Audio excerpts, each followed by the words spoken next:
Aujourd'hui, je vais vous proposer un guide simple et concret sur les encens. Je sais que c'est une vidéo que vous attendez depuis très longtemps, alors je suis ravie de passer ce moment avec vous.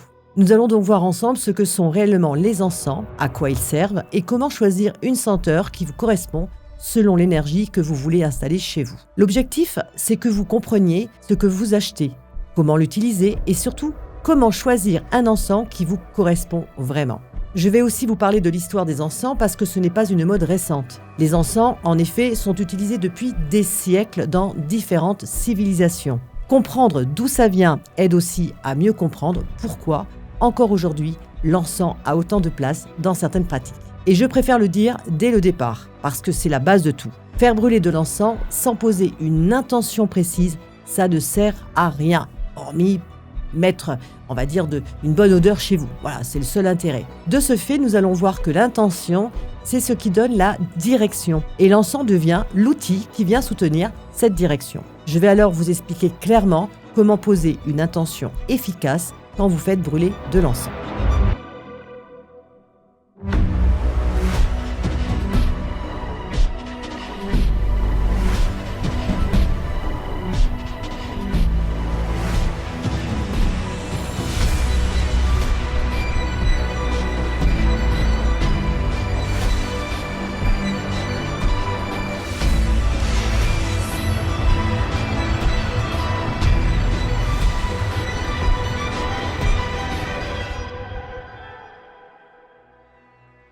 Un encens, c'est une matière aromatique conçue pour se consumer lentement et libérer une fumée parfumée.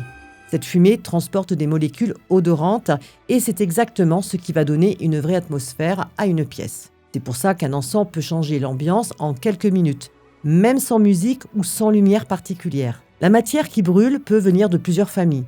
Il y a les résines, comme l'oliban ou la myrrhe, qui se présentent souvent en petits grains que l'on fait brûler sur du charbon. Donc là, je viens de vous parler de la myrrhe et l'oliban. Voilà, ça se présente petits grains, tout simplement, achetés dans des petits contenants. Et vous avez la possibilité de mettre donc l'encens sur un rond de charbon qui est ici. Il vous suffit juste d'avoir un récipient ou réceptacle adapté, bien évidemment. Sur le charbon, vous mettez quelques grains ou d'oliban ou de myrrhe. Vous faites brûler, vous commencez à faire brûler le charbon. Et à partir de là, vous laissez tout simplement la fumigation.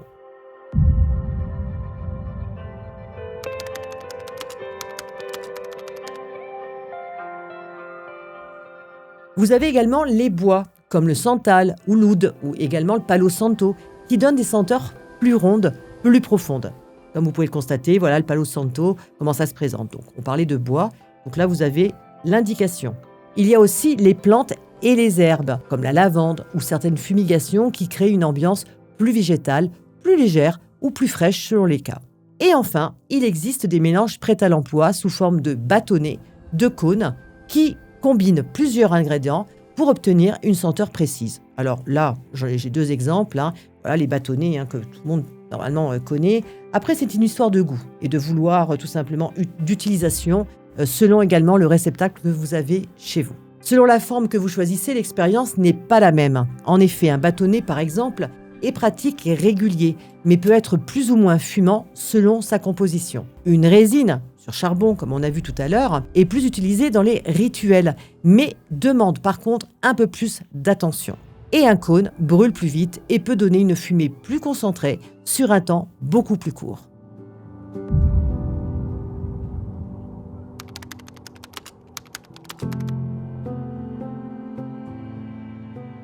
Si l'encens traverse autant de cultures et d'époques, ce n'est pas un hasard.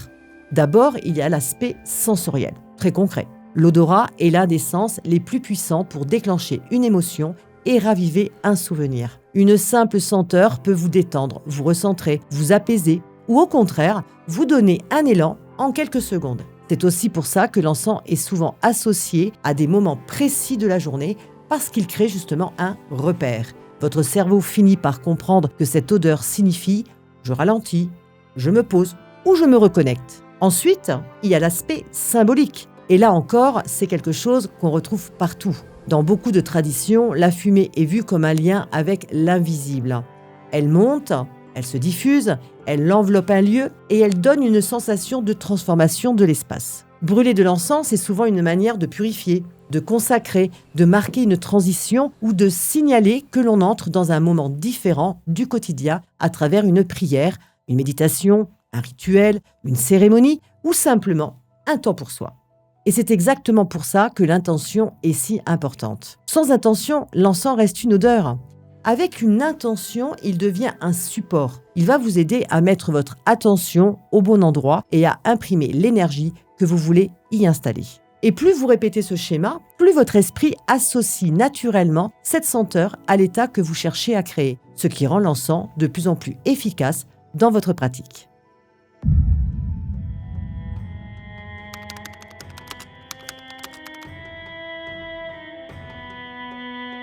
L'encens donc ne date pas d'hier. Dans l'Antiquité, on le retrouve déjà dans des contextes religieux et de cérémonies parce que la fumée parfumée servait à marquer le sacre, à purifier un lieu, à accompagner des prières, mais aussi à impressionner lors de grandes cérémonies. Des matières comme l'oliban, appelé aussi frankincense, et la myrrhe étaient déjà très recherchées, notamment parce qu'elles étaient rares, puissantes en odeur et associées à des usages rituels. Ce qui est fascinant, c'est qu'il y a une véritable économie de l'encens. Certaines régions de la péninsule arabique, comme le Yémen et l'Oman, ont été au cœur de ce commerce pendant des siècles, avec des réseaux de routes qui ont permis d'acheminer l'oliban et la myrrhe sur plus de 2000 km jusqu'à la Méditerranée. C'est d'ailleurs ce que l'UNESCO décrit comme la route de l'encens, un réseau commercial majeur qui a façonné des villes et tout un art de voyager et d'échanger. En Asie, l'encens s'est installé durablement dans les pratiques spirituelles et culturelles. En Inde, par exemple, il accompagne depuis longtemps les rituels et les offrandes, aussi bien dans leur côté religieux que dans le côté domestique. Il est présent dans des pratiques hindoues comme bouddhistes. Une offrande, c'est un geste symbolique par lequel on donne quelque chose pour marquer le respect, la gratitude ou une intention spirituelle.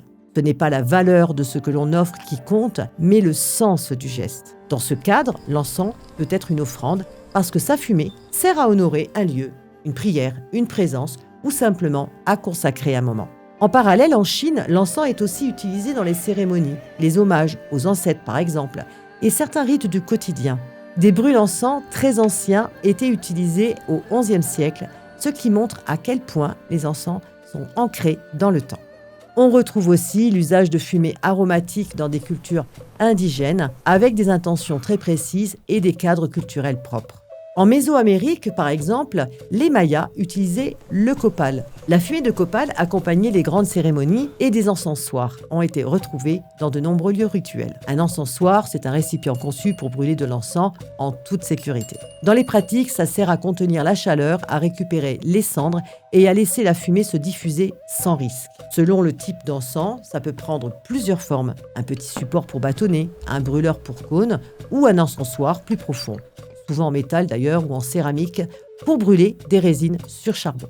En Amérique du Nord, on retrouve la pratique du smudging. Dans certaines cultures autochtones, brûler des plantes sacrées comme la sauge, le cèdre, le tabac ou le foin d'odeur fait partie de cérémonies traditionnelles. La fumée est utilisée comme un support de prière pour purifier, poser une intention et se relier au spirituel. Et selon les croyances et les traditions, c'est aussi une manière d'honorer des présences comme les ancêtres, avec beaucoup de respect.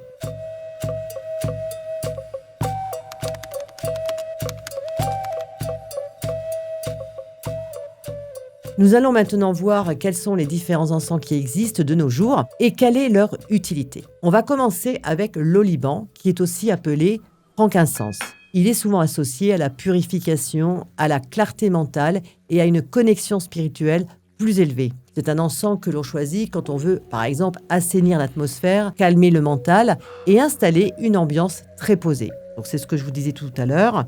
L'oliban, donc voilà, vous pouvez le trouver en petits grains, tout simplement. C'est ce qu'on appelle aussi de la résine, résine pure d'oliban.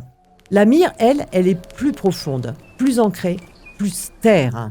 On l'associe à la guérison, à la protection et aux périodes de transformation. Elle convient parfaitement quand vous avez besoin de stabilité émotionnelle, par exemple, et d'un sentiment de sécurité intérieure. Alors c'est vrai que moi je les ai là parce que je les utilise assez régulièrement pour mon intérieur au vu du métier que je fais. Voilà, il y en a une qui va protéger et une qui va ouvrir justement en termes de spiritualité et pour calmer le mental. La lavande est une valeur sûre quand vous cherchez le calme, la détente, une ambiance douce et un sommeil plus paisible. C'est une senteur très accessible qui aide à relâcher la tension et adoucir l'énergie d'un lieu. Vous avez également le romarin et le thym. Alors, ce sont des plantes, bien sûr, de terre à la base, mais qui vont vous permettre également d'assainir et de purifier votre intérieur. Le santal également est un grand classique pour la méditation, la concentration et la paix intérieure. Il calme et crée une atmosphère stable, chaleureuse, qui aide à ralentir quand tout va trop vite. Le patchouli, lui, est souvent choisi pour l'ancrage et la sensualité. Il a une odeur très marquée, donc c'est typiquement le genre d'encens qui vous apprend à écouter votre corps. Soit vous adorez, soit vous ne supportez pas, et les deux sont totalement OK. La rose, elle, est associée à l'amour, la compassion et à la guérison émotionnelle. C'est un encens très intéressant quand vous voulez ramener de la douceur, apaiser une ambiance ou simplement vous faire du bien au niveau du cœur. Vous avez également la cannelle.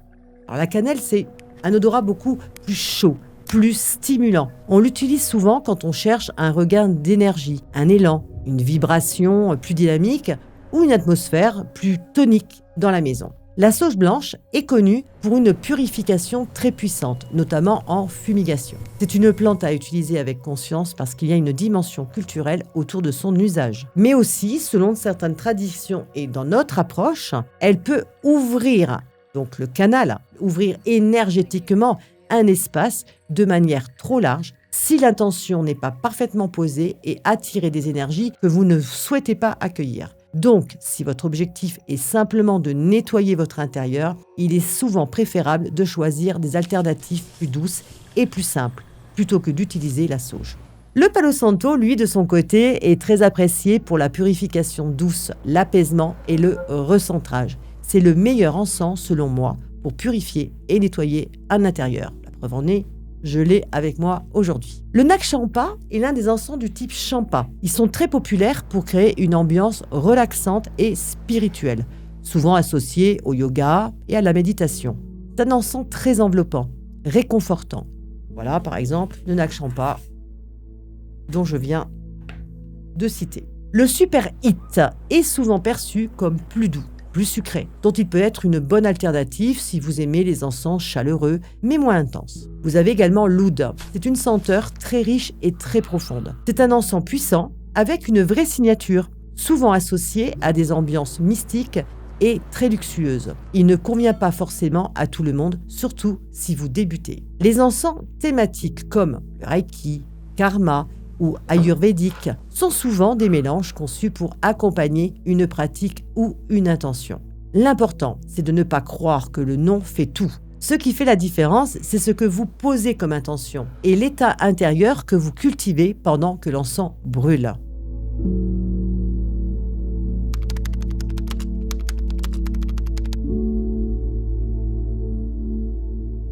Donc, en résumé, avant même d'allumer un encens, prenez 10 secondes. Alors je sais, je le répète très souvent, mais il est bien de répéter les choses pour que les personnes se rendent compte de l'utilisation correcte jusqu'au bout de l'encens. Demandez-vous donc simplement, quelle est mon intention là, maintenant ?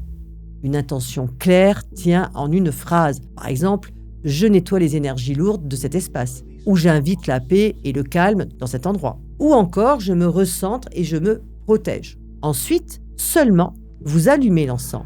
Et pendant qu'il se consume, vous revenez à cette phrase mentalement. C'est ça qui donne une réelle cohérence d'ailleurs au rituel et au geste. Commencez donc toujours par votre objectif du moment. Déjà, est-ce que vous voulez apaiser, purifier, vous protéger, vous ancrer, vous concentrer ou tout simplement réchauffer l'ambiance ? Telle est la question.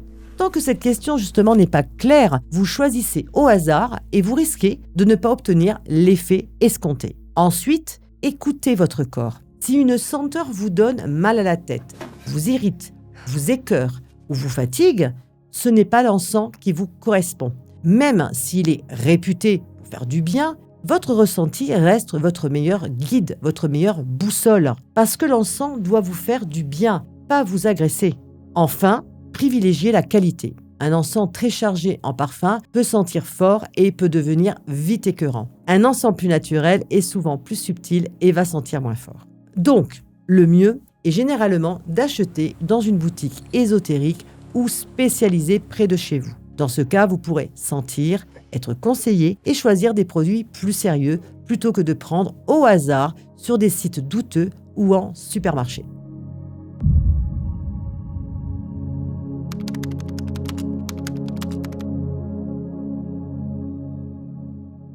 Voici donc le rituel simple que vous pouvez faire chez vous quand vous allumez de l'encens. Déjà, avant de commencer, ouvrez une fenêtre quelques minutes, simplement pour que l'air circule.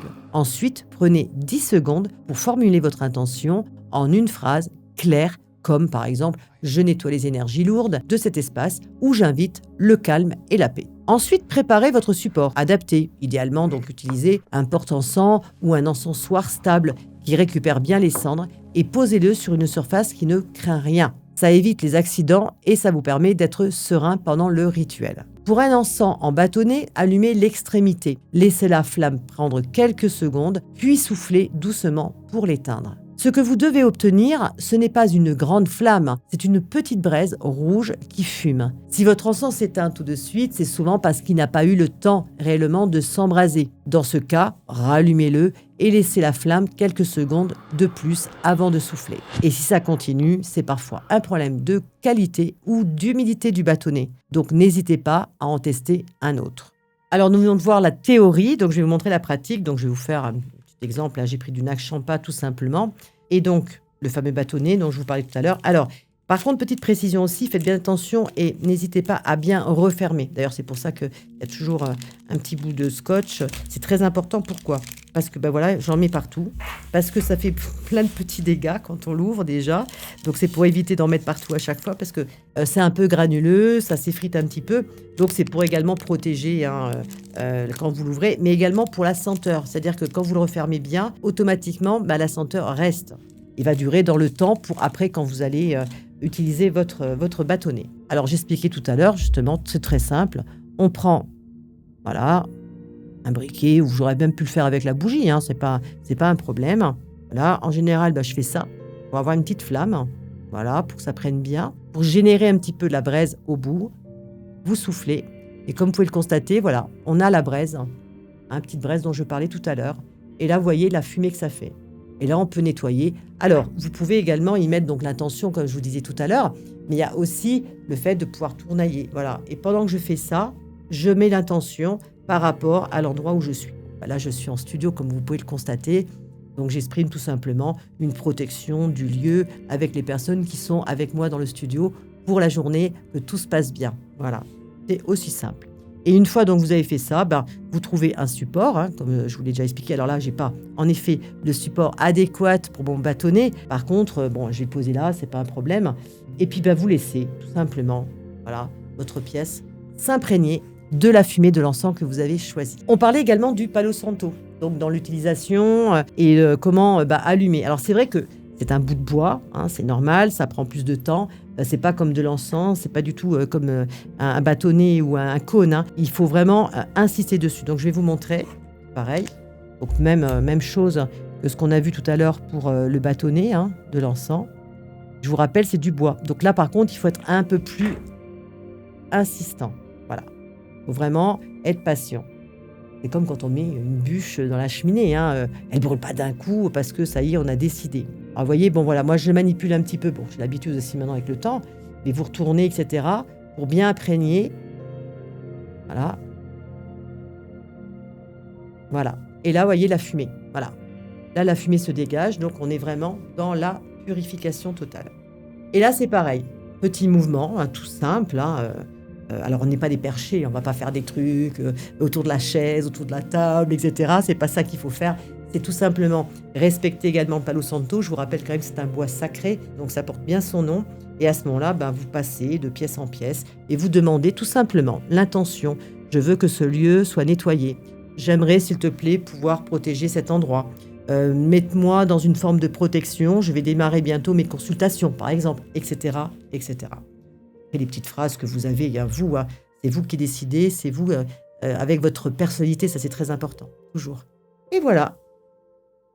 Et là, je vais le mettre sur mon support là, qui va maintenir le Palo Santo. Voilà, je suis bien purifiée. Hein. Entre le Nag Champa et le Palo Santo, là c'est bon. Tout va bien dans cet endroit, il n'y a pas de problème.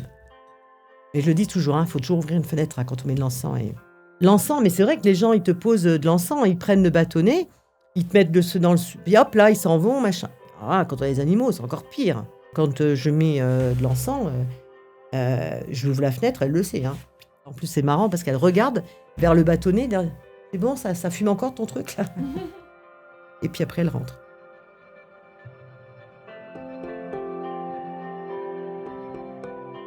Alors, à la différence du test qu'on a pu faire avec le Palo Santo ou également donc, le bâtonnet d'encens, je ne vais pas pouvoir vous faire en live une présentation donc, de comment utiliser la myrrhe ou l'oliban sur le charbon. Alors, je vais vous expliquer aussi pourquoi, j'en rigole déjà, parce qu'il y a quelques années en arrière, j'habitais dans une maison qui était assez grande, sur plusieurs étages, et du coup, j'avais donc nettoyé mon intérieur, parce que je pratiquais déjà la médiumnité tous les jours avec des consultations. Et il s'avère donc j'avais mis plusieurs points dans la maison pour purifier, nettoyer et enlever la négativité, parce que à ce moment-là également, il faut savoir que c'était mon cabinet qui était chez moi, donc les gens venaient chez moi. Donc je suis partie avec mes animaux, parce que je précise bien qu'il faut vraiment pas que les animaux soient à l'intérieur quand vous faites ça, puisque vous fermez tout. Là, pour le coup, vous fermez tout, vous mettez votre charbon et votre résine, et vous allez faire des petites courses, 1 heure et demie, etc. Je rentre donc chez moi, je reviens donc, on avait été se promener avec mes chiens au bord de mer, parce qu'à l'époque j'habitais au bord de mer.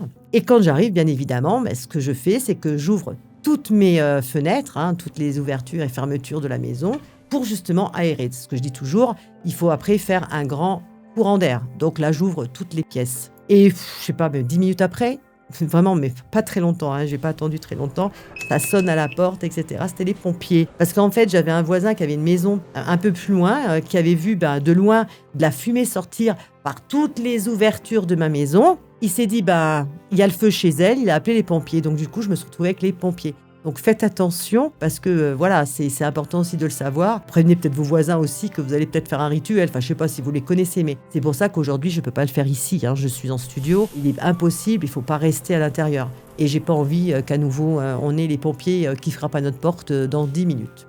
Donc voilà, c'était la petite anecdote. Alors, on a vu le Palo Santo, on a vu également les encens. Il y a donc le bâtonnet. Et on va voir également le cône. Alors, le cône, le principe est le même. Vous l'allumez, vous laissez la flamme quelques secondes, puis vous soufflez pour garder la braise. Les cônes brûlent généralement plus vite, avec une fumée beaucoup plus concentrée. Dans l'idéal est de les utiliser sur un temps plus court et dans une pièce bien aérée. Pendant justement que vous brûlez votre encens, restez vraiment là, présent, dans l'intention que vous y avez mis, comme si vous installiez une énergie dans votre espace. Quand vous sentez que c'est bon pour vous, c'est-à-dire que vous avez fait le nettoyage complet, vous pouvez fermer justement, à ce moment-là, avec une simple phrase en disant c'est fait, merci, pour marquer la fin du rituel.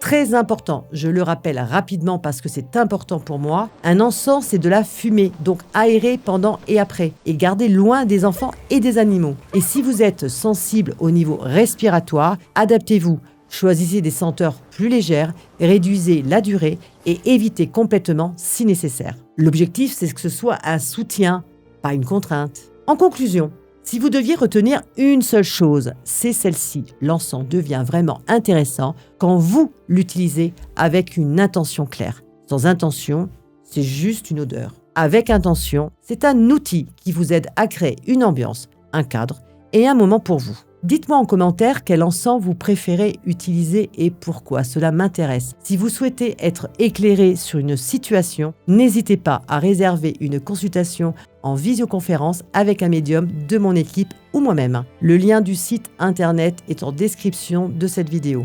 Pensez aussi à vous abonner à la chaîne pour ne pas rater les prochaines vidéos.